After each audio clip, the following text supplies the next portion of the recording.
নমস্কার বন্ধুরা, অন্তি রান্নাঘরে সবাইকে স্বাগত। এই গরমে কাঁচা আমের টক না হলে খাবারটা ঠিক জমে না। তো চলো তোমাদেরকে আজকে কাঁচা আমের রেসিপিটা দেখাই। তো প্রথমে আমি এখানে এক বাটি কাঁচা আম কেটে ধুয়ে রেখেছি।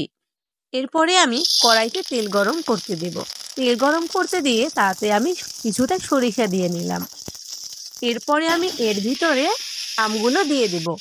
কিছুটা লবণ হলুদ দিয়ে ভালো করে নেড়ে নেব।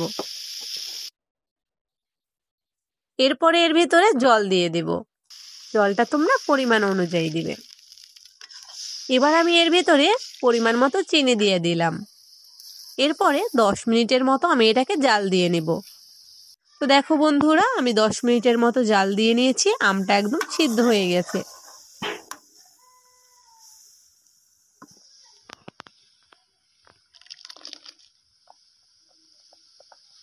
এর ভিতরে আমি এবার কিছুটা লেবু পাতা দিয়ে দিব।